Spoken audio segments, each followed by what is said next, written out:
Hello, I'm Cristiano of the Marinelli Brothers podcast, and today I'm going to be talking about my kayaking experience. Now, you see, I have recently joined a kayaking canoe club, and I've learnt quite a lot of things, and I'm hoping to do this further on. So, this is going to be the first episode of the series. So, without further ado, let's jump into it.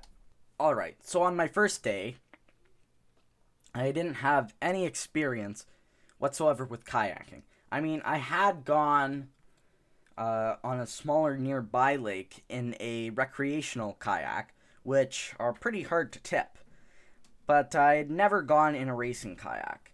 So it was my first day there. I was extremely unstable, and in fact, I tipped in, I believe, 15 times that day. In other words, I was in the water much more than I was in the kayak. In fact, the furthest I got off the dock was about 3 meters. So, I wasn't doing pretty good. I wasn't doing very well. So, anyway, when I was there, it was kind of funny at the same time because, I mean, I kept falling in, and it just was... It was crazy. But luckily, this is a relatively small lake, so the water was quite warm, and it wasn't too bad.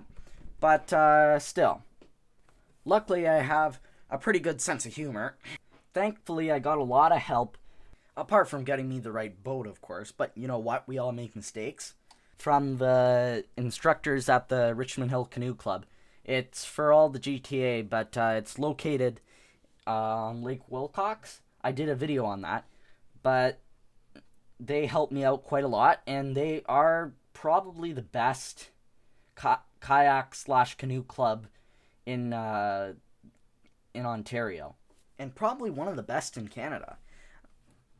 The most of the instructors that I have been either national or world champions, which is really impressive. And I didn't get too discouraged. But there is different levels of... I never learned this word until I became part of the canoe club, tippiness, to the different kayaks. It's basically how stable they are. So, because they didn't have enough boats that day, I was put in the least stable, or most tippy, kayak of all of them, which didn't help the matters, especially because it was my first day. So it was kind of hard. But I had to just keep going. But you know what? I should have shared it to Phil Army or AFE because it was funny. The amount of times I tipped in. But you know what? Apparently it happens to everyone on their first day. Okay. So I go back in a couple days, and because it's 3 days a week program, I go back the next time and I make sure that I get a more stable boat. Now that did help quite a bit, and I was actually able to get off the dock, but I would still be in the water more than I was in the boat. But, I mean, one of the days it was extremely hot out, so I wasn't exactly sad about tipping in. But I was able to go.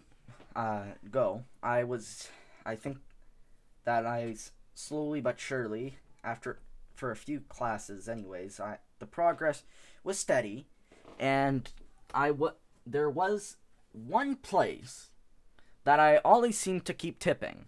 I don't know why this is. I don't know. Maybe it's some sort of magnetic force or something. But what it would do is I would always tip in this one area. It was about, I think, 20 meters off the dock, and I would constantly tip in at that exact spot. Other places I could turn, sometimes it would be wavy, and for the most part I'd be okay.